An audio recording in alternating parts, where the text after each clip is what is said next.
What is merchant navy basically, जो conventional navy है उससे कैसे डिफरेंट है? आप अपनी फील्ड पहले सेलेक्ट कर सकते हैं. The one who wants to join deck side, वो डेक साइड नॉटिकल ऑफिसर बन सकता है. The one who wants to become engineer, तो वो इंजीनियरिंग साइड भी सिलेक्ट कर सकता है. The third one is ETOs, electro technical officer. Fee कितनी होती है, फी स्ट्रक्चर क्या होता है मर्चेंट नेवी ज्वाइन करने के लिए, उसको पढ़ने के लिए? एक शोर लीव मिलती है. शोर लीव ये है कि आप किनारे पे जाते हैं, आप सिटी एक्सप्लोर करते हैं, घूमते हैं फिरते हैं, या अगर आपको कुछ चीज़ें खरीदनी है अपने फैमिली फ्रेंड्स के लिए आप चीज़ें लेते हैं और वो आप घूम फिर कर वापस आप शिप पर आ जाते हैं. जो फ्रेशर्स होते हैं इनकी क्या सैलरीज होती हैं? जिस तरह पुराने ज़माने में होता था कि स्टार से सन से आप नेविगेट करके, मून से नेविगेट करके यू नेविगेट करते थे. और as the world is transforming तो हमारे पास शिप पर ECDIS होता है, electronic chart display and information system. Welcome back to another podcast. ये पॉडकास्ट बाकी सारे पॉडकास्ट से डिफरेंट होने वाला है क्योंकि आज हम किसी भी लॉ पर बात नहीं करेंगे, किसी कानून पर नहीं, बल्कि आज हम बात करेंगे एक ऐसे प्रोफेशन के बारे में जिसके बारे में मैंने जब जाना तो मुझे बड़ा दिलचस्प मालूम हुआ. और मेरा ये ख्याल है कि काफ़ी लोगों को इसकी अवेयरनेस नहीं है और ज़्यादा से ज़्यादा लोगों को पता होना चाहिए इस प्रोफेशन के बारे में. क्योंकि जैसे ही हम अपना इंटरमीडिएट कंप्लीट करते हैं या A लेवल्स कंप्लीट करते हैं तो हमें प्रोफेशन चूज़ करना होता है अपने लिए. तब हमारे पास बहुत लिमिटेड ऑप्शंस बचते हैं और शायद इस ऑप्शन की तरफ हमारा ध्यान नहीं जाता. जी हाँ, मैं बात कर रहा हूँ मर्चेंट नेवी के बारे में. आज हमारे साथ हमारे इस पॉडकास्ट में जुड़े थे मुजम्मिल अली साहब, जो कि जिनका ताल्लुक़ मर्चेंट नेवी से है. हमने उनसे जाना कि मर्चेंट नेवी होती क्या है, क्या काम होता है मर्चेंट नेवी का, और मर्चेंट नेवी की ट्रेनिंग के लिए क्या क्राइटेरियाज हैं, कौन कौन मर्चेंट नेवी में जा सकता है, कौन इसे ज्वाइन कर सकता है. So watch this podcast till the end और इन्जॉय करें, दोस्तों के साथ भी शेयर करें. So thank you so much Muzammil for your time, thank you for coming. कैसे मजाज हैं आपके? Thank you so much, sir, for having me today on your podcast. Alhamdulillah, I'm very nice, I'm very good, feeling better. सो कल आप जो है ship join करने वाले हैं. Sir, आज आपने हमें टाइम दिया, थैंक यू वंस अगेन. और कैसी फीलिंग्स आ रही हैं, क्या फील हो रहा है, एक्साइटमेंट है, कल आप ज्वाइन कर रहे हैं ship? sir, I am very happy, very enthusiastic as this is my first ship which I'm going to join tomorrow inshallah. तो मैं बहुत खुश हूँ और जिस चीज़ का इंतज़ार था after passing out from the academy, तो अल्हम्दुलिल्लाह इट इज़ गोइंग इतनी टू मेहनत के बाद. बिल्कुल सर, ज़ाहिर है. Exactly 2 years after the 2 years training, तो I am going to join my ship tomorrow. अच्छा, क्या सोच रहे हैं, मतलब क्या करेंगे जाके शिप में? जैसे मैं अगर जब अपने लॉ कॉलेज में होता था तो मुझे ये ड्रीम्स आते थे कि मैं कोर्ट में हूँ, मैं जाके जज साहब से आर्ग्यू कर रहा हूँ, और जैसे फिल्म में आर्ग्यू किया जाता है, जज साहब ये देखिए, जज साहब वो देखिए. आपका क्या ड्रीम है, आप क्या करेंगे, क्या करना चाहते हैं शिप पे जाके? Sir, I am going to join as a trainee navigating officer, तो also known as deck cadet. तो the purpose of joining as a TNO, तो वो आपने शिप पर मोस्टली लर्न भी करना होता है और अपनी ड्यूटीज़ भी करनी होती हैं, also known as watch keeping. तो for watch keeping and for the duties, this is the actual role of a seafarer on board ship. अच्छा, what is merchant navy basically? Sir, क्या चीज़ है? हम नेवी का नाम सुनते हैं तो हमारे पास है कि वही नेवल शिप्स आते हैं जिन पे गन्स लगी हुई हैं. सर, मर्चेंट नेवी क्या है, और नेवी से जो कन्वेंशनल नेवी है उससे कैसे डिफरेंट है? Sir, we have Pakistan navy, Pakistan army and Pakistan air force. A part of those, ये तो आपके मुल्क को डिफेंड करने के लिए है, लेकिन जो मर्चेंट नेवी है दैट इज़ द वन जो बहुत इम्पॉर्टेंस है जिसकी पूरे ग्लोब के लिए.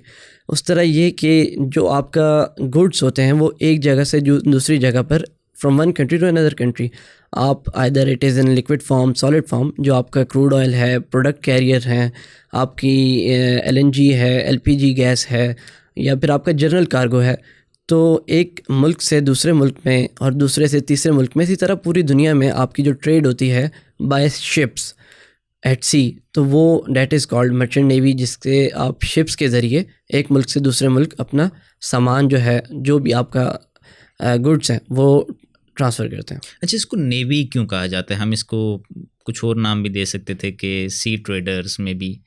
नेवी से तो हमारे जहन में एक ही वो आते हैं ना, जो नेवल फोर्स है, तो इससे नेवी के साथ हमने मर्चेंट लगा दिया. Y? Sir, as the term merchant is for the trade, so merchant and the one who is sailing on board ship at sea, तो exactly it is a part of the navy, so that's why it is merchant navy. अच्छा, coming to the career question, Sir. कि जब आप career के सोचते हैं, may be जब हम चूज़ कर रहे होते हैं अपनी फील्ड्स, बहुत सारे लोग MBBS करना चाह रहे होते हैं, नॉर्मली फर्स्ट प्रायोरिटी लोगों की ये होती है। सर कुछ इंजीनियरिंग करना चाह रहे होते हैं, उसके बाद जो कुछ बचते हैं हमारी Sir. तरह वो वकील बनना चाह रहे होते हैं मे बी। तो आपने मर्चेंट नेवी का कैसे सोच लिया कि एक आउट ऑफ द ऐसी फील्ड है कि नॉर्मली इस पर ज़्यादा बात नहीं होती, तो आपने Sir. कैसे सोच लिया? सर देखें, मर्चेंट नेवी का मैंने इसलिए इस तरह सोचा कि as I was the part of cadet college, मैंने कैडेट कॉलेज सांगड़ से 5 इयर्स की जो 8th क्लास से लेके इंटरमीडिएट तक वहाँ से मैंने पढ़ा है। तो the one who studied in the cadet college, उसका 95% जो कैडेट्स होते हैं उनका यही माइंडसेट होता है कि या तो फ़ौज में जाना है या फिर मेडिकल साइड पर ही जाना है। बिल्कुल एग्जैक्टली। तो the third one is the merchant navy, क्योंकि दैट इज़ कि यूनिफॉर्म, आपको यूनिफॉर्म वाली जो है ना वो जॉब है। नेवी में भी आप जाएं, आर्मी में या एयरफोर्स में या मर्चेंट नेवी में, they all contains a uniform. तो यूनिफॉर्म के ही अट्रैक्ट होकर जो है वो मर्चेंट नेवी में, और मोर ओवर कि जैसे मैंने आप कैडेट कॉलेज से भी पढ़ा और मैंने अपने सीनियर से, अपने फैमिली मेम्बर से जो कंसल्ट कर और I have given the exam for the ISSB in navy and as well as for the merchant navy. So I qualified in both the exams. So after taking the advice and suggestions from my seniors, from my family members, I pursued the career in merchant navy. अच्छा, as I know you कि आपका एक navy का भी background है, and जैसे आपने बताया आपने ISSB भी क्लियर किया था, सर एक फैमिली बैकग्राउंड भी आपका है डेफिनेटली। सर यूनिफॉर्म्स हैं दो, एक Sir. आपने अभी पहना हुआ है, Sir. This is for merchant navy, ऐसा ही है? Exactly sir. और एक जो है नेवल फोर्सेस का यूनिफॉर्म होता है, तो Sir. इनमें क्या दिखने में तो सेम होते हैं, क्या Sir. आप कुछ डिफरेंशिएट मुझे अगर करके बताएं थोड़ा बहुत कि क्या क्या इनमें डिफरेंट होता है?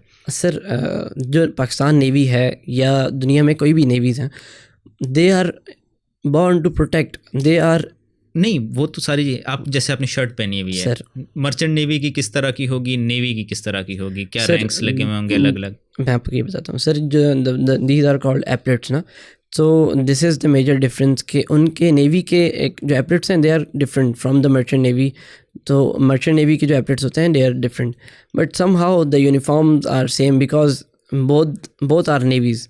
That's why one has to protect the country and one has to trade the globe, all around the globe. सो कल आप ज्वाइन कर रहे हैं शिप, Sir. एंड हम फिल्मों में देखते हैं कि शिप्स में बहुत सारे लोग होते हैं, कोई इंजन में बैठा हुआ होता है, कोई जो ऊपर एक कमरा बना हुआ होता है जिसमें बहुत सारे कंप्यूटर्स लगे हुए होते हैं उनमें होता है, कोई ऐसे ही घूम रहे होते हैं, कोई इक्विपमेंट चेक कर रहे होते हैं। सो कौन कौन सी फील्ड्स होती हैं एक शिप में, और आप कौन सी ज्वाइन करने वाले हैं, और आप जब ज्वाइन करते हैं एज कैडेट ट्रेनिंग, Sir. तो क्या आप फील्ड स्पेसिफाई करके ही आप जाते हैं या आपको इन जनरल कोई भी काम दिया जा सकता है? Sir, exactly. Very nice question. Sir, before joining Merchant Navy and before joining Pakistan Marine Academy, where you got the initial training of 2 years, तो वहीं पर आप अपनी फील्ड पहले सेलेक्ट कर सकते हैं. The one who wants to join deck side, वो डेक साइड नॉटिकल ऑफिसर बन सकता है. The one who wants to become engineer, तो वो इंजीनियरिंग साइड भी सिलेक्ट कर सकता है. The third one is ETOs, electro technical officer. So sir these are the 3 fields जिसमें आप मर्चेंट नेवी में एज ए सेलेक्ट हो सकते हैं और आगे अपना करियर परस्यू कर सकते हैं. और रही बात जो कंप्यूटर की आप बात कर रहे हैं, that is actually a bridge, जहाँ से पूरा जो शिप है वो आपका मॉनिटर हो रहा होता है, कंट्रोल हो रहा होता है, सेल कर रहे होते हैं, जो है आप वॉच कर रहे होते हैं शिप को. That is called a bridge. Engineering side पे sir that is called the engine room, जहाँ से आपके पूरे शिप में जितने भी इंजन्स होते हैं वो वहाँ से ऑपरेट हो रहे होते हैं. जो हमारे इंजीनियर्स हैं, मेरी टाइम और मेरीन इंजीनियर्स हैं, they are operating those engines to run the ship. अच्छा, तो क्या जब आप एडमिशन ले रहे होते हैं कहीं पे, तो आप किस तरह से चूज़ करते हैं बेसिकली कि आपने इंजीनियरिंग साइड जाना है या डेक साइड पे जाना है, कैसे आपको पता लगता है? Sir before joining the Pakistan marine academy, जो प्रोस्पेक्टस होता है उस पर मेंशन होता है कि either you want to join a deck side field, nautical side, और आइदर इंजीनियरिंग साइड. तो नॉटिकल साइड में सर ये है कि जिसकी आई साइड 6x6 होती है तो he can pursue the deck side as I have pursued. And और जिसकी अगर आई साइड में जो थोड़ी बहुत, अगर किसी की आई साइड वीक है तो he can join engineering. And the third one is electro ETO, तो जो उसके अपनी लिए डिग्री चश्मा भी चलेगा। उसके लिए चश्मा भी चलेगा, बिल्कुल सर। तो नहीं, इसमें आई साइट का क्या रोल है सर basically? आई साइड में कि ये है ना कि जब आप इनिशियल ट्रेनिंग जब करते हैं तो आपके आई साइट 6/6 होना ज़रूरी है, बट वक्त के साथ साथ after the age of 30-35 you get a concession के थोड़ी बहुत आई साइट पे चल सकती है, क्योंकि सर डे में भी आपका शिफ्ट चल रहा होता है, रात में भी चल रहा होता है, शिफ्ट रुकते तो नहीं है। तो आपकी 6/6 जिसकी आई साइड होती है वो डेक साइड पर जाता है, और वो इसलिए कि रात की जो वॉच कीपिंग होती है सर, वो डेट इज़ क्वाइट हॉरेबल, ठीक है। और उसमें आपकी आई साइड इसलिए भी रहनी चाहिए कि आपके जो विसिनिटी में, आपके अराउंड में जो शिप है वो आपको क्लियरली नज़र आने चाहिए। मोर ओवर आपके पास जो नॉटिकल जो नेविगेशनल एड्स भी होते हैं, रडार है, आरपा है, these are the necessary navigational aids on board ship, but आपकी आई साइड इसमें 6/6 होनी चाहिए। अच्छा, आप कौन सी फील्ड में ज्वाइन किया आपने? आई थिंक बताया भी है। सर मैंने डेक साइड पे ज्वाइन अच्छा, किया। डेक साइट में क्या क्या रोल होते हैं इनिशियली आपके? जब आप जैसे ज्वाइन करेंगे शिप, तो आपका क्या रोल होगा स्टार्टिंग से? सर डेक साइड पे हो या इंजन साइड पे हो, as I am joining as a trainee navigating officer, and the one who wants to join as a engineering side, from the engineering side he will join as a trainee marine engineer, 5th engineer also known as। तो sir उसके roles ये हैं कि आपको safety के बारे में पता होना चाहिए, आपको सेफ्टी ड्रिल्स पता होनी चाहिए, आपको कार्गो लोडिंग या कार्गो अनलोड के बारे में, क्योंकि you are there for the learning, ठीक है, तो आपको थोड़ा बहुत नो हाउ होना चाहिए।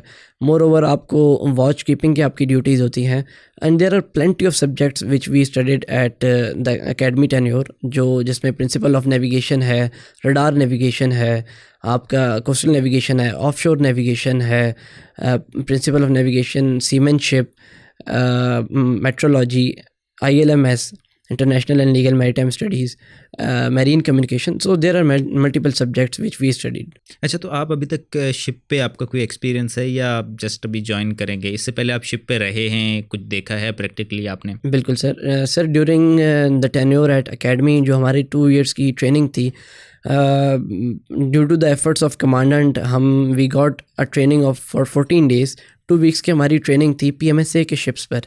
सो where we got the initial training when we were in the 4th term।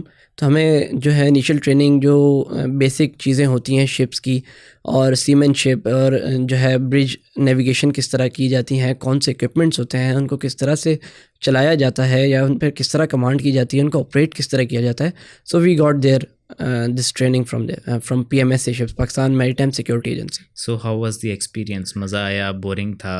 Sir it was quite a natural and enthusiastic experience for all the cadets, जिसमें आपने एक न्यू चीज़ आप सीखते हैं अपने प्रोफेशन से related, so it was worth it. अच्छा, who can join merchant navy? क्या रिक्वायरमेंट्स हैं, एज लिमिट्स क्या हैं, एडमिशन का प्रोसेस क्या है?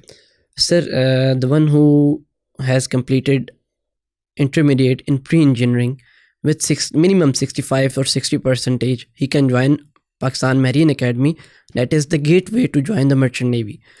So he has to be a pre-engineering student, physics, mathematics, chemistry, English, these are the subjects which are compulsory। जो है he has to be less than 20 years, जो maximum age limit है that is 20 years।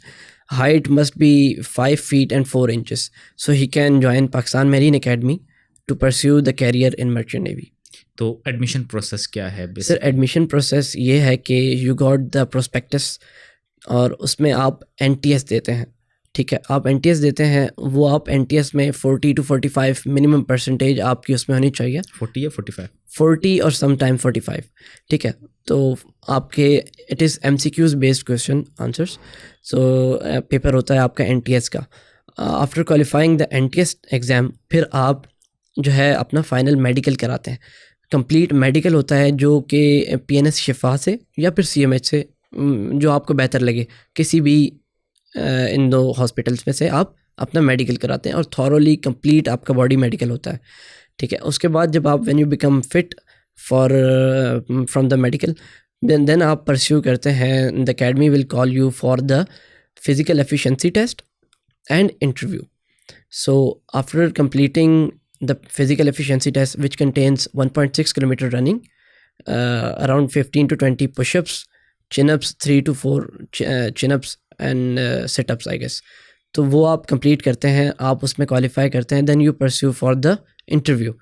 और उसमें around जो है वो panel होता है, डिपेंड्स के उसमें 3 हैं इंटरव्यूअर्स हैं या 4 हैं। और समटाइम्स इस तरह भी होता है कि कमांडेंट जो है they he takes the interview with other panels. तो आप वो interview qualify, when you qualify the interview then you wait for the final merit list. और जब फाइनल मेरिट लिस्ट में है, when you got the joining instructions, नाम आपका आ जाता है मेरिट लिस्ट में, then you join the Pakistan marine academy. अच्छा, तैरने का टेस्ट नहीं लिया जाता? नहीं सर, तैरने का टेस्ट नहीं लिया जाता, स्विमिंग का टेस्ट नहीं होता। लेकिन when you join Pakistan marine academy, आप during the training there responsibility is to, आपको वो स्विमिंग सिखाते भी हैं अच्छे तरीके से और आपका टेस्ट भी लेते हैं। तो और उसमें ही आपके जो एलिमेंट्री कोर्सेज होते हैं, पर्सनल सर्वाइवल टेक्निक्स PST, वो आपका टेस्ट भी लिया जाता है। और जब तक आप क्वालिफाई नहीं करते, you can not pass out from the academy. अच्छा, फी स्ट्रक्चर वगैरह की तरफ आते हैं, मेरे जहन में एक सवाल आता है, लाइक स्विमिंग बेसिकली ये है कि कोई शिप ब्रेक हो गया या आपको समुंदर में गिर गए, इस तरह की आपकी स्विमिंग की टेक्निक्स होती हैं सर। तो क्या उस लेवल की वो सिखा पाते हैं? आप एक स्विमिंग पूल में इतना सीख सकते हैं और समुंदर में आप कहाँ तक तैर पाएंगे? Is it practical? Sir let me elaborate it. देखें, पाकिस्तान मैरीन एकेडमी में एक प्रॉपर स्विमिंग पूल बना हुआ है, ठीक है। प्रॉपर नेवी के कोचेस हैं जो आपको इनिशियल लेवल से स्विमिंग तक सिखाते हैं, और जिस किस्म की स्विमिंग रिक्वायर्ड होती है वो आपको वहाँ पर सिखाई जाती है। Swimming, floating, these are the elementary जो है वो आपको आनी चाहिए, ठीक है। और अगर आपको नहीं आती तो आप एकेडमी में जाकर सीख लेते हैं। और मैंने जैसे कहा कि आप if you don't know the swimming you can not pass out from the academy. तो और मोर ओवर, जैसे आपने कहा कि सी में if something happens, for God sake, अगर कोई जिस तरह का हो भी जाता है, अल्लाह ना करे, अगर कोई जिस तरह हो जाता है कि जिसमें आपको जंप करना पड़ जाता है सी में, तो उसके लिए अब there are some life saving appliances, life raft है, लाइफ बोट्स हैं। तो और अगर इस तरह कुछ इंसिडेंट होता है तो यू कॉल द रेस्क्यू। तो आपके शिप का कोई भी इशू होने से पहले ही या तो रेस्क्यू आ जाता है, या फिर आप अपने लाइफ बोट या लाइफ राफ्ट लोअर करके आप सी में अपने फॉर पर्टिकुलर टाइम आप उतर सकते हैं। तो फिर तैरने का, स्विमिंग सिखाने का क्या पर्पस हुआ फिर जब आपको सारे plan? Let me tell you sir, जैसे अगर एक शिप डूब रहा है, ठीक है, तो उसको जितना भी सी फेयरर्स हैं, जो मर्चेंट ऑफिसर्स हैं या फिर क्रू है, उन सबको स्विमिंग आती है।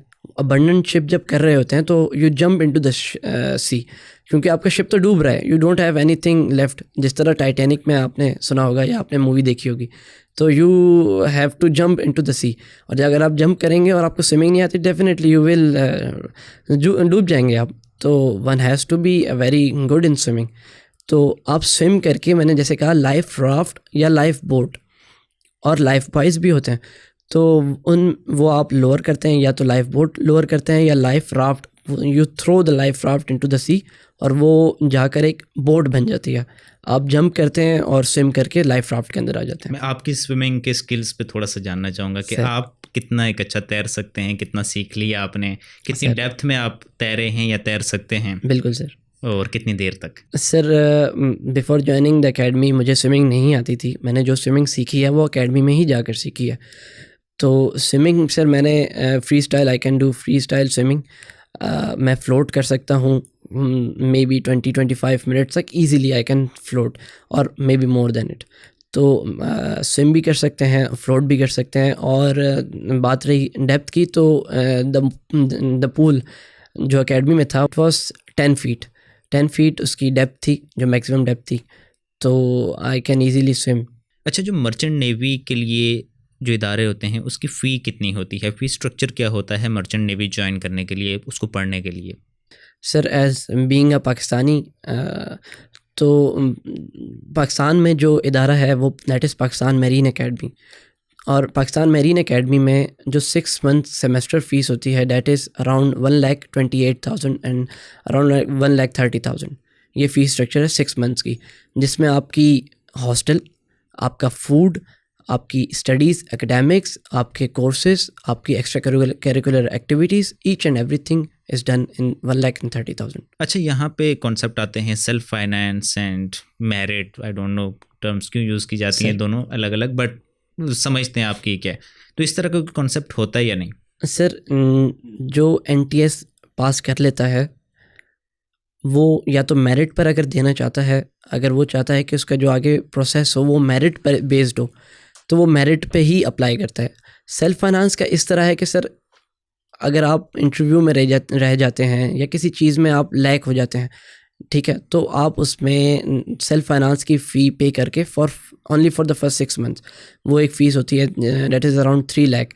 तो जिस तरह आप दूसरे कॉलेजेस में या इंस्टीट्यूट्स में सेल्फ फाइनेंस की फ़ीस पे करते हैं, तो इसी तरह इस एकेडमी में भी आप जस्ट फॉर द 6 मंथ्स वो आपकी एक फ़ीस होती है 3 लाख जो आपकी पहले सेमेस्टर की. बाद में जो फ़ीस है, जिस तरह मैंने मेंशन किया 1,30,000, वो सेम सेल्फ फाइनेंस पर जो आता है जो कैंडिडेट आता है उसकी फ़ीस नॉर्मली ही होती है.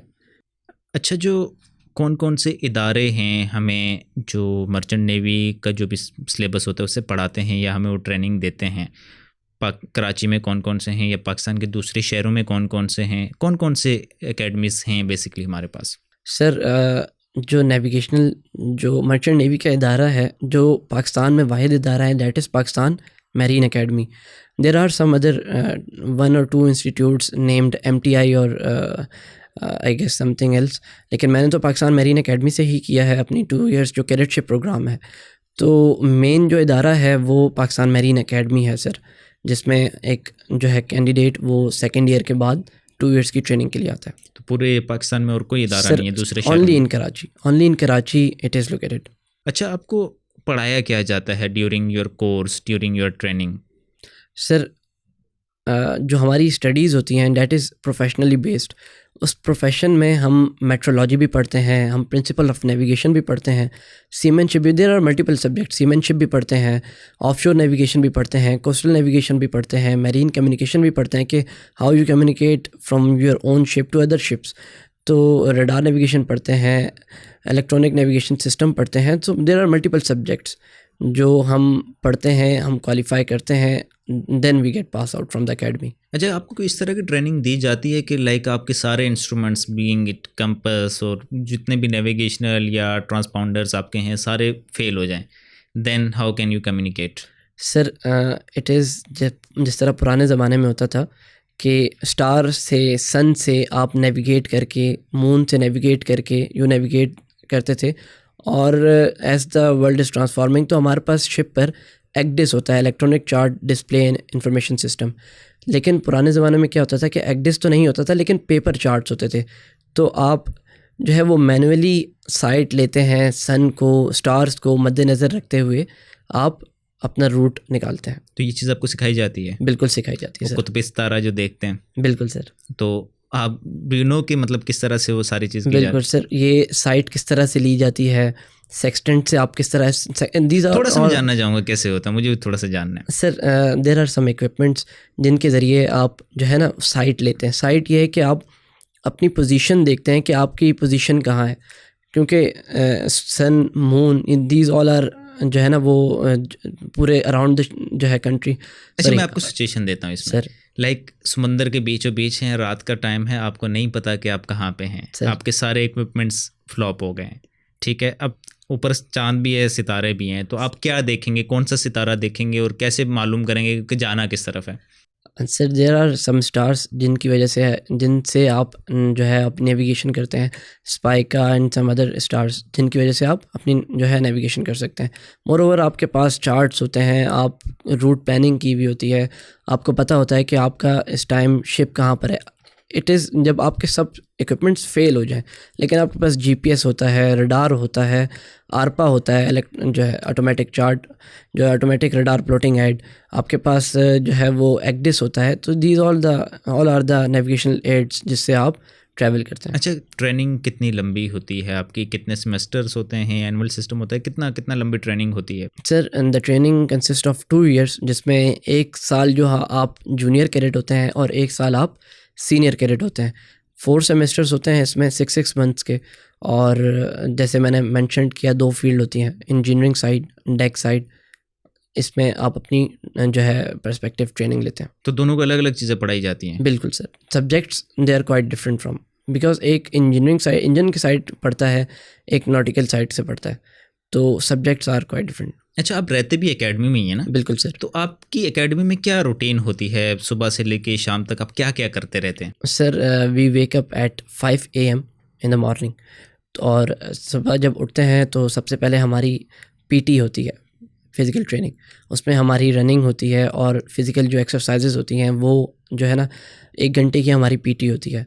PT के बाद हम जब वापस आते हैं अपने रूम्स में तो we change our uniform and we wear white uniforms and then we go for the messing. हम मेस में जाते हैं, वहाँ पर एक प्रॉपरली डिसिप्लिन के साथ आप बैठते हैं, आपको सर्व किया जाता है और आप अपना ब्रेकफास्ट करते हैं। देन ब्रेकफास्ट के बाद आप फॉलन करते हैं। फॉलन इज़ कॉल्ड, जिससे आपका एक मस्टर होता है जिसमें आप एक डिसिप्लिन वाइज सब एक कतार में खड़े होते हैं और आप जो है डिसिप्लिन को फॉलो करते हुए अपने एकेडमिक ब्लॉक की तरफ जाते हैं जिसका नाम है कायद ब्लॉक। तो वहाँ पर आप अपने ब्रेकफास्ट के बाद अपनी फर्दर स्टडीज़ के लिए जाते हैं फ्रॉम 8 AM टू 2 PM। वहाँ पर आप स्टडी करते हैं और उसके बाद आपका फिर से मस्टर होता है, you come to the ground, और उसके बाद आपका जो है डेली ऑर्डर वगैरह होता है कि what are the routines going to be followed today और what are the routine will follow tomorrow. तो वो सारी आपकी होती है। और I forget something, that is जो आपका सुबह मॉर्निंग जिस तरह कॉलेजेस में या स्कूल्स में असेंबलीज़ होती हैं, यहाँ पर नेवी में और नेवी के जो इंस्टीट्यूट्स हैं यहाँ पर, जिस तरह पाकिस्तान नेवल एकेडमी है या पाकिस्तान मैरीन एकेडमी है फ्रॉम वेयर आई ग्रेजुएटेड, यहाँ पर बोथ वॉचेस होती हैं। इसमें ये होता है कि all the cadets they get assembled in the parade ground. वहाँ पर आपकी परेड होती है, आपका जो है झंडा जो है वो चढ़ाया जाता है, ठीक है, और आप कौमी तराना होता है, फिर आप मार्च पास्ट करते हुए जो है वो गुज़रते हैं और सलामी देते हुए आप गुज़रते हैं and then you further proceed to the classes.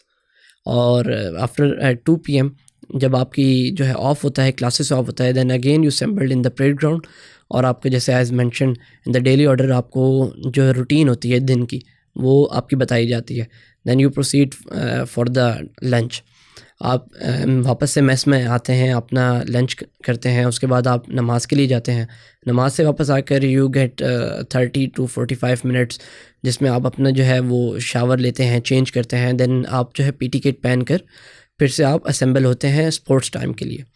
Sports time is about 1 hour और समटाइम्स जो है 1 आवर एंड 30 मिनट्स। 1.5 घंटे का भी होता है, 1 घंटे का भी होता है, बिकॉज विंटर्स एंड समर्स उसको देख मद्देनज़र रखते हुए। वहाँ से आप जो है स्पोर्ट्स के लिए जाते हैं और वहाँ पर इंडोर एक्टिविटीज़, आउटडोर एक्टिविटीज़ जितनी स्पोर्ट्स हैं वो सब खेली जाती हैं। क्रिकेट है, बैडमिंटन है, वॉलीबॉल है, बास्केटबॉल है, स्विमिंग है, तो ये सब चीज़ें वहाँ पर आप स्पोर्ट्स टाइम में करते हैं। स्पोर्ट्स टाइम के बाद सर आप जो है फर्दर रूटीन ये है कि आप जाते हैं असर की नमाज़ के लिए। अच्छा, द गुड थिंग इज़ कि आप 5 वक्त का जो है वो नमाज़ अल्लाह ताला ने तो हम पर फ़र्ज़ की है, लेकिन एकेडमी ने उससे डबल फ़र्ज़ किया है। बिल्कुल, आप 5 वक्त की नमाज़ बाजमात आपने पढ़नी है, ठीक है, मिस नहीं कर सकते। इफ़ यू मिस, और आप अगर मिस कर देते हैं, मिस करके आप कहाँ जाएंगे, रूम में ही जाएंगे।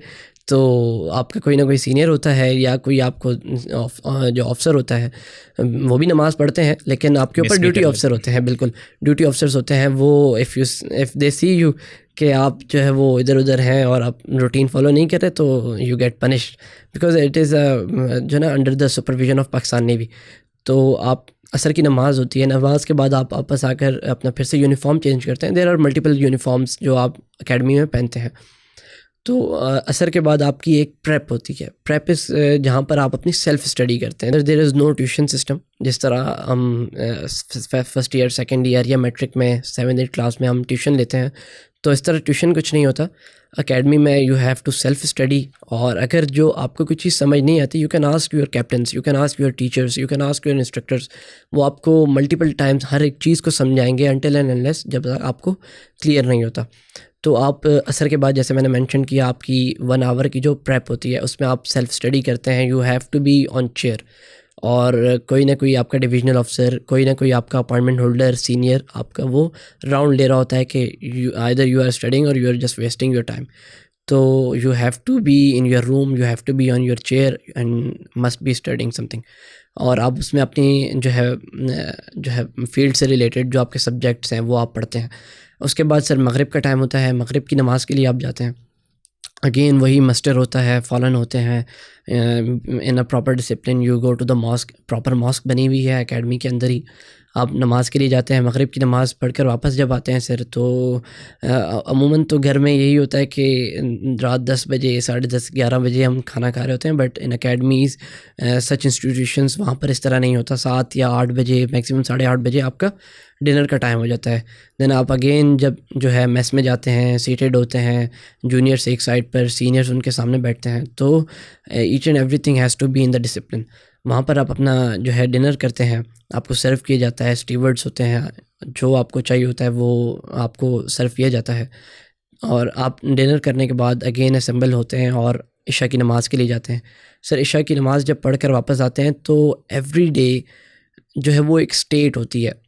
स्टेट ये होती है कि सर आप जो each and every cadet has to be present in the academy, क्योंकि आप एकेडमी से बाहर तो नहीं जा सकते, लेकिन स्टेट इसलिए होती है कि हर डिवीज़न में जो कैडेट्स हैं, जो कैडेट्स की तादाद है, देयर आर एक्चुअली 6 डिवीजन्स, जो है वो कैडेट्स की तादाद कंप्लीट होनी चाहिए।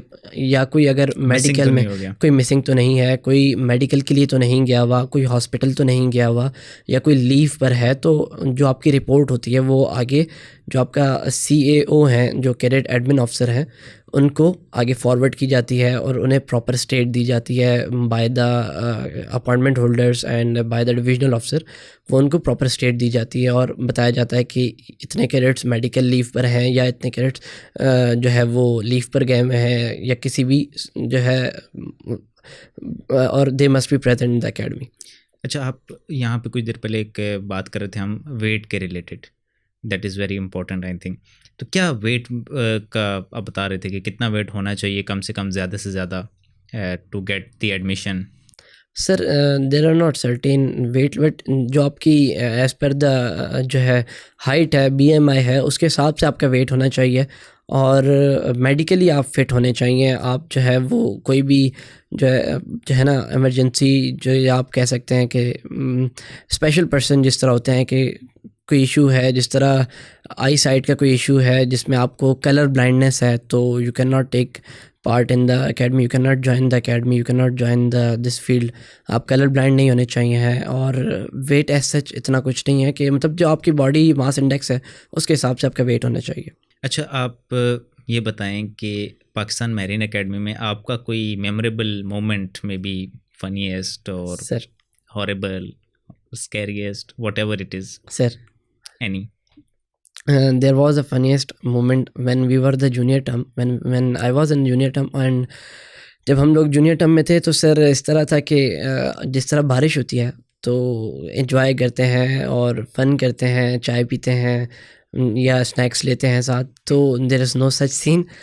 हमने भी कुछ इस तरह ही सोचा था कि हम भी बारिश में एंजॉय करेंगे। जब मुझे याद है हम when I was in the first time academy में थे, तो जब बारिश हुई तो हमारे सीनियर्स जो थे उन पूरी बैच को बुला लिया, परेड ग्राउंड में ले गए, और हम समझ रहे थे कि शायद कोई फ़न होगा, कोई इन्जॉयमेंट होगी, but that was not actually a fun. और हमें वो बारिश के अंदर हमें पनिशमेंट दी गई, और that was not actually a punishment, that was the constructive exercise, आप उसको कहें, इन द फॉर्म ऑफ पनिशमेंट। तो आपने इसमें मैंने और मेरे सारे बैचमेट्स ने, हमने उसमें फ्रंट रोल्स और पुशअप्स और हर तरह की पनिशमेंट जो आप सोच सकते हैं वो हमने की हुई है। तो शोल्डर्स पर लेग रखी हुई हैं और एक कैडेट जो है वो हाथों पर चल रहा है, और इस तरह से हर तरह की पनिशमेंट होती हैं सर।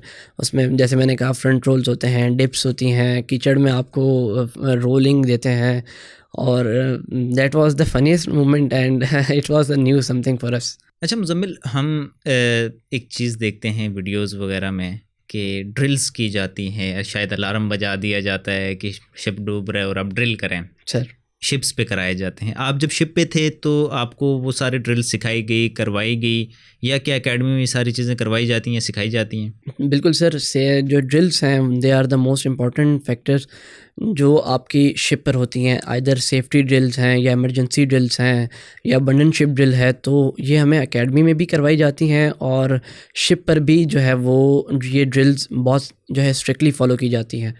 तो एकेडमी में भी जिस तरह मैंने आपसे मेंशन किया कि उसमें हमारी फायर फाइटिंग इक्विपमेंट की ड्रिल, हमारी पर्सनल सर्वाइवल टेक्निक, जिसमें मैंने आपसे कहा कि वो जंप कराई जाती है स्विमिंग पूल में और you have to float for around 10 to 15 minutes और फिर आप स्विम करके आप पूल से निकलते हैं। तो ये सारी जो है वो ड्रिल्स करवाई जाती हैं सर शिप पर भी और एकेडमी में भी। अच्छा, आपने शिप पे जाना है, कल सर। आप शिप पे जा रहे हैं सर तो काफ़ी टाइम के लिए आपको अकेले समुद्र के बीच में रहना पड़ेगा, अपनी फैमिली से दूर। तो क्या आप रह पाएंगे? अच्छा, ये एक सवाल है और साथ में ये भी बता दीजिए, आपने सारी रूटीन तो बता दी थी सर लेकिन उसमें मोबाइल यूज़ करने की रूटीन नज़र नहीं आई कहीं पे, तो क्या सर आपको अलाउ होता है मोबाइल वगैरह यूज़ करना या नहीं? Sir at the academy phones are allowed. जो पाकिस्तान मेरीन एकेडमी में फ़ोन्स अलाउड हैं, लेकिन यूज़ करना allowed यूज़ नहीं करना है? अलाउड है नहीं, आपको अलाउड है, फ़ोन्स अलाउड हैं, आप फ़ोन यूज़ कर सकते हैं। बट आपकी रूटीन जो होती है वो इतनी जो है ना कॉम्प्लेक्स होती है, इतनी डिफ़िकल्ट होती है कि you don't get much time to use your phone. बस आप ये है कि जब आप रात में अपने कमरे में आते हैं और अपने फैमिली से बात कर लेते हैं, तो that is the phone using time. लेकिन आप you can use your phone and it is allowed. तो कल जब आप जा रहे हैं तो अकेले रहने का क्या एलिमेंट है, रह लेंगे आप? सर शिप पर तो फ़ोन, ये तो मैंने एकेडमी का बताया ना कि एकेडमी में नहीं, भी मैं फ़ोन इन अलाउड होता जनरल है। बात करूँ कि आप इतना टाइम शिप में दूर अपनी फैमिली से अकेले रहेंगे, वो आपने ये चीज़ एलिमेंट सोचा था कि ये करना पड़ेगा और क्या आप कर पाएंगे? बिल्कुल सर देखें एकेडमी में भी तो there are no parents at academy. आपने खुद ही रहना होता है और आपके साथ आपके कोलीग्स होते हैं, आपके सीनियर्स होते हैं, या when you are senior cadet तो आपके जूनियर्स होते हैं, आपके टीचर्स जो है वो आपको पढ़ाते हैं। तो एक देयर आर प्रॉपर शेड्यूल्ड ना, एक प्रॉपर शेड्यूल होता है। इसी तरह से सर शिप पर भी ये है कि आपके जो सीनियर ऑफिसर्स होते हैं या आपके जूनियर ऑफिसर्स होते हैं, तो ये जब जैसे आप घर पर होते हैं तो आपकी एक फ़ैमिली होती है, इसी तरह सर शिप पर भी जो आपके officers, senior officers, junior officers, crew, वो आपकी एक फ़ैमिली होती है और आप एक फ़ैमिली की तरह ही रहते हैं।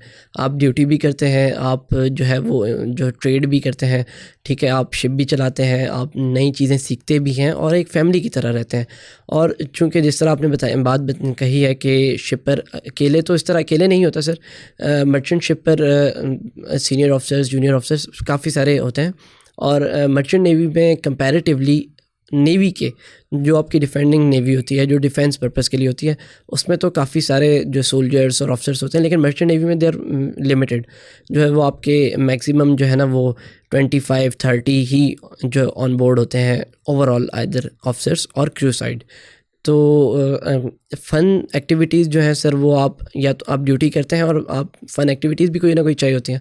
और फ़न एक्टिविटीज़ में आपकी इंडोर गेम्स होती हैं, या आप वॉलीबॉल खेल सकते हैं, बास्केटबॉल खेल सकते हैं। अब आप कहें कि वॉलीबॉल और बास्केटबॉल बीच समुंदर में कैसे, लेकिन शिप जो होता है वो बहुत बड़ा होता है और अच्छा खासा जो है वो उसकी लेंथ होती है, ब्रेथ होती है।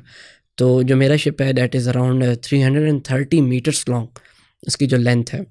यानी आधा किलोमीटर से थोड़ा सा ही कम है। बिल्कुल सर, ऐसे ही है। और अगर आप 2 चक्कर लगाएं पूरे शिप के तो आपका 1 किलोमीटर हो जाता है।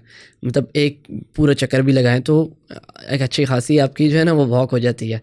तो शिप बहुत बड़ा होता है, तो आपकी जो इस तरह की एक्टिविटीज़ हो सकती हैं। और सर टाइप ऑफ शिप्स होती हैं, देयर आर सर्टेन टाइप्स। तो इस तरह भी होता है कि जो बल्क कैरियर्स होते हैं, जो आपका जो चीनी, आटा या गंदम, इस तरह की जो चीज़ें बल्क क्वांटिटी में लेके मैं जाते ये हैं। जानना चाहूँगा आपसे, कौन सर कौन सी टाइप्स होती हैं शिप्स की जो समुद्र में चलते हैं, हम बिल्कुल देखते सर। हैं? Sir there are certain types, जो शिप्स की टाइप्स होती हैं, जिसमें एलएनजी कैरियर्स होते हैं, एलपीजी कैरियर्स होते हैं, जो आपकी कंप्रेस्ड फॉर्म में गैस लेकर जाते हैं। जो एक कंट्री से हो सकता है वो लोड करें, दूसरी कंट्री में जाके अनलोड करते हैं, तीसरी कंट्री से जाके फिर लोड करते हैं। तो there is a one type. इसके बाद एक होता है सर क्रूड ऑयल टैंकर्स होते हैं और प्रोडक्ट कैरियर होते हैं, जो आपका ख़ाम तेल होता है वो आपका क्रूड ऑयल भी लेके जाते हैं, और प्रोडक्ट कैरियर जो प्रोडक्ट फॉर्म में होता है आपका ऑयल या जो है वो डीजल है या जो भी है वो आपका लेके जाता है। There are some other types जिसमें आपका कंटेनर शिप्स होते हैं, जो कंटेनर आपने देखे होंगे, यू माइट हैव सीन। तो कंटेनर शिप्स होते हैं, बल्क कैरियर्स होते हैं, और आइस क्लास जो होते हैं वो भी शिप्स होते हैं, और जनरल कार्गो शिप्स भी होते हैं। तो these are the types of ships. तो आपका कौन सा है? सर मेरा जो है वो क्रूड ऑयल टैंकर है, जिस पर which I am gonna join tomorrow इंशाल्लाह। अच्छा, कौन कौन से रैंक्स होते हैं एक शिप पे? आपने बताया सीनियर्स भी होते हैं, जूनियर्स भी, तो कौन कौन से एक्चुअली रैंक्स होते हैं? कहाँ से स्टार्ट करते हैं, कहाँ तक की रैंक्स जाते हैं? Sir joining as an officer, तो आपका जो बेसिक रैंक होता है वो आपका होता है ट्रेनी नेविगेटिंग ऑफिसर्स, और अगर आप डेक साइड से जा रहे हैं, और अगर आप जा रहे हैं इंजीनियरिंग साइड से तो वो ट्रेनी मैरीन इंजीनियर होता है, जो आपका पहला रैंक होता है। और देन उसके बाद आप अपनी सी टाइम 24 मंथ्स का सी टाइम होता है, वो सी टाइम कंप्लीट करते हैं और you give further exams, certificate of competency exams होते हैं, आप वो एग्ज़ाम क्लियर करते हैं, then you promote on the third officer, then after some time, after the service, after a few months of service, you promote on the second officer, then chief officer, and after the जो है वो service जो है around 10 to 12 years, आप you became master and become a captain of the ship।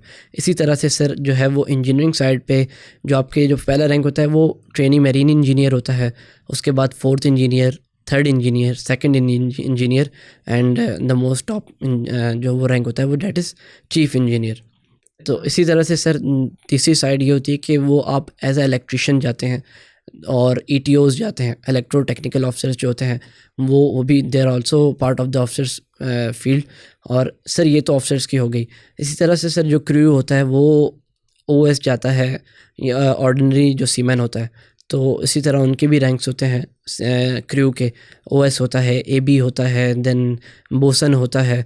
Sir जैसे कि ship पर इन 3 field के अलावा ये होता है कि वी आल्सो नीड कुक्स, जो आपको फूड आपका प्रिपेयर करते हैं आपका जो शिप पर, तो उनके भी रैंक्स होते हैं। वो जो है वो कुक्स भी होते हैं, जो स्टीवर्ड्स भी होते हैं, स्टीवर्ड्स जो आपको खाना प्रेजेंट करते हैं, खाना आपको जो है मैस में सर्व करते हैं। एग्जैक्टली सर, तो these all are the ranks in the merchant navy. अच्छा, जैसे आपने इंजीनियर्स की बात की, हम समटाइम मूवीज़ में देखते हैं कि इंजीनियर जो हैं वो इंजन रूम में फंस गए। सर क्या इसकी कोई रियल प्रोबेबिलिटीज़ होती हैं? सर देखें, जिस तरह अगर कोई अल्लाह ना करे कोई इमरजेंसी होती है, तो कोई भी जो है इलेक्ट्रिकल ब्रेक डाउन होता है, या कोई इंजन रूम में कोई इस तरह का एक्सीडेंट हो जाता है, तो marine engineers are there to solve all the problems.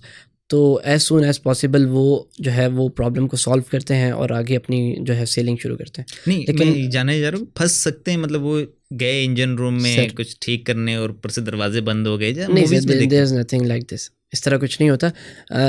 Cameras होते हैं, आप जो है वो इंजन रूम में भी कैमराज लगे होते हैं, और ऊपर जो है डेक में भी लगे होते हैं, ब्रिज में भी लगे होते हैं, from where the whole ship controls और मॉनिटर होता है। तो इस तरह नहीं होता कि इंजन रूम में गए और वो फंस गए या कोई इस तरह। हाँ, बस इस तरह होता है कि कोई ना कोई एक्सीडेंट हो गया किसी के साथ, तो one has to be very very careful.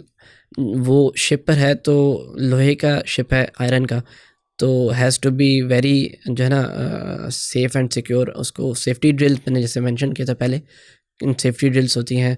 और अगर इस तरह का कोई इशू होता है तो there is a general alarm, तो आप इमीडिएटली वो अलार्म करते हैं, और ऑल द क्रू जो मस्टर होता है उनका एक मस्टर स्टेशन, एक पर्टिकुलर स्पेस होती है, एक जगह होती है जहाँ पर सारे ऑफिसर्स क्रू आकर जमा होते हैं।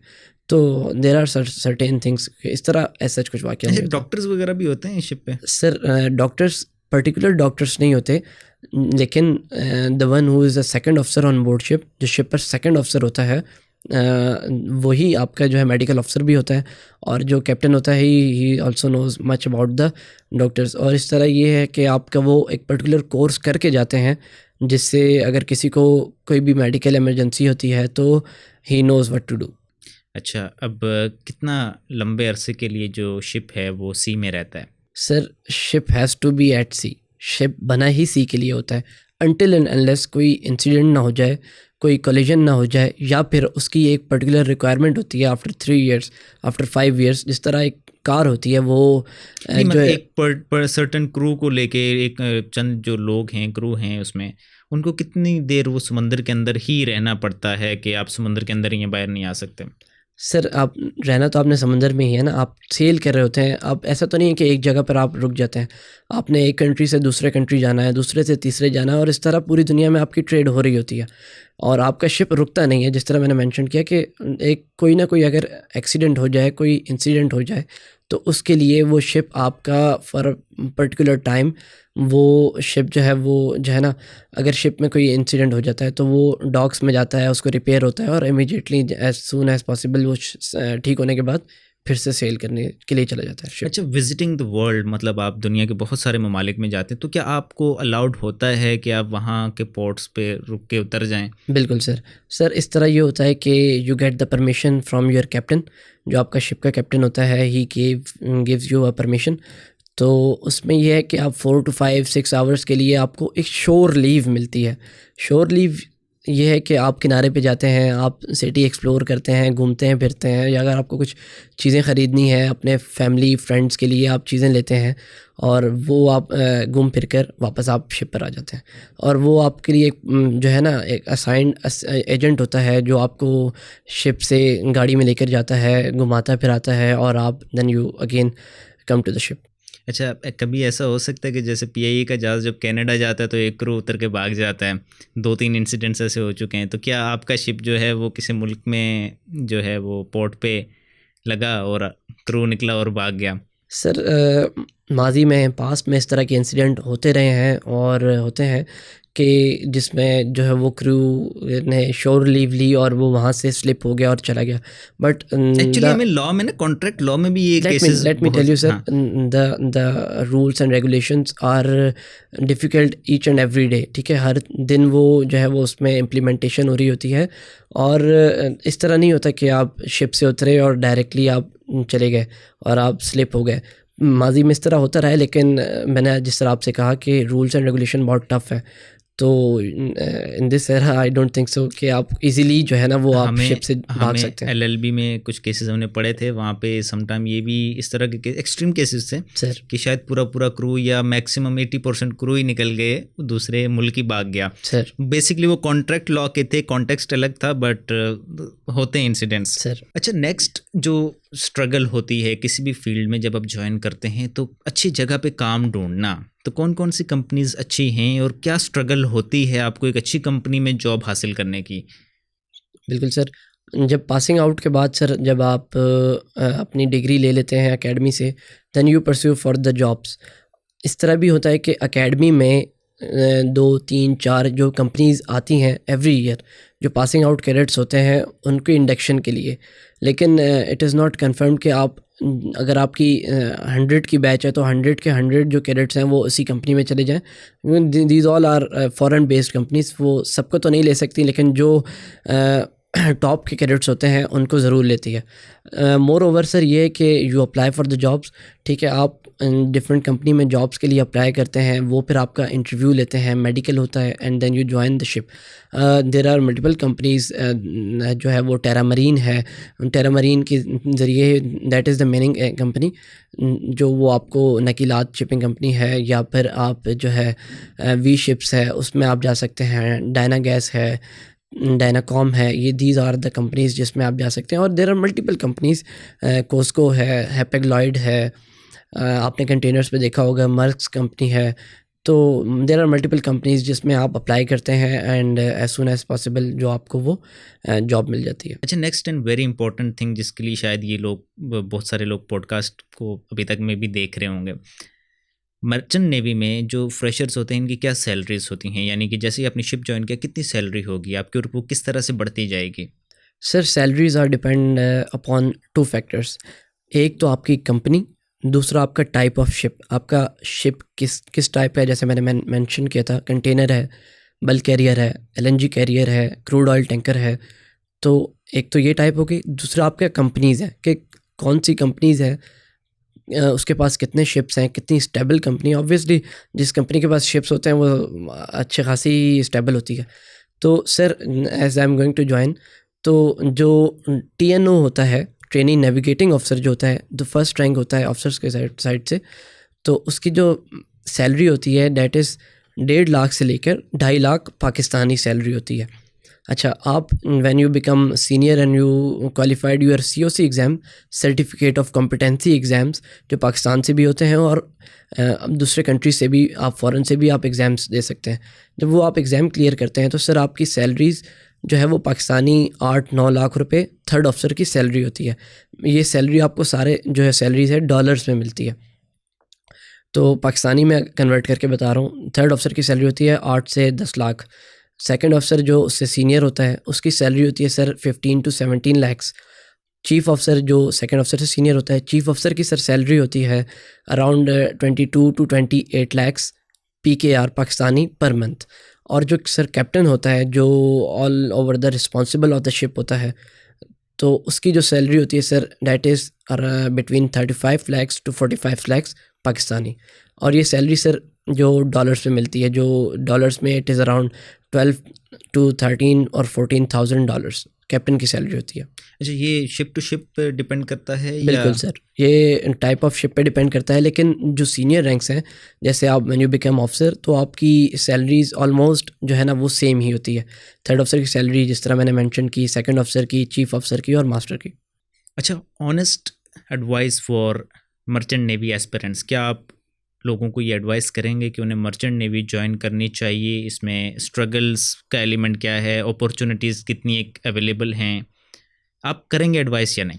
बिल्कुल sir, I will highly recommend, जो मेरे सुनने वाले हैं, जो ऑडियंस है, मैं उनको बिल्कुल रिकमेंड करूँगा। देखें, आप सेकेंड ईयर जब आप करते हैं, देयर आर मल्टीपल ऑप्शंस कि आप किस साइड पर जाएं और जितना फाइनेंशियली आप जो है अर्ली स्टेज में स्टेबल हो सकें।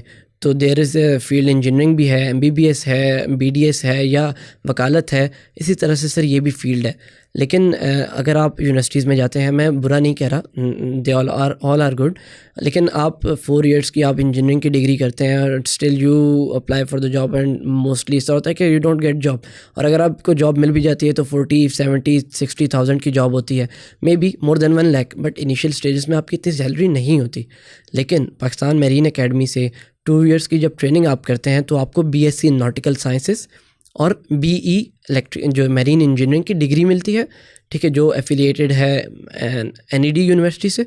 और 2 years की सर आपने ट्रेनिंग ली है, और उसके बाद आपकी जो इनिशियल बेसिक पे है वो आपकी 1.5 लाख से स्टार्ट हो रही है, और 1.5 लाख से 2.5 लाख तक। तो व्हाट डू यू एक्सपेक्ट? मैं हाईली रिकमेंड करूँगा जो लिसनर्स हैं कि वो मर्चेंट नेवी ज्वाइन करें और इस करियर को परस्यू करें और get your self financially stable in the early age. नहीं, फाइनेंस तो ठीक है, बहुत अच्छी अपॉर्चुनिटीज़ हैं, बट क्या उतनी अपॉर्चुनिटीज़, वैकेंसीज़ भी हैं? जॉब रेशियो क्या है आफ्टर ग्रेजुएशन? बिल्कुल सर, जॉब रेशो है। देखें, हर फील्ड में स्टार्टिंग में आपको you have to be the one who is doing a struggle. आप MBBS में चले जाएं, आप जब उसमें हाउस जॉब कर रहे होते हैं उस पर भी स्ट्रगल होता है, इंजीनियरिंग में भी स्ट्रगल है, इसमें भी स्ट्रगल ज़रूर है, लेकिन ऐसा नहीं है कि आपको जॉब नहीं मिलती। बिल्कुल, you get the job and you get very highly paid, very handsome amount in the form of salary. और स्ट्रगल तो देखें सर हर फील्ड में, लेकिन as soon as you go through the sea time, as you go through the exams, तो वो आपका struggle कम होता जाता है।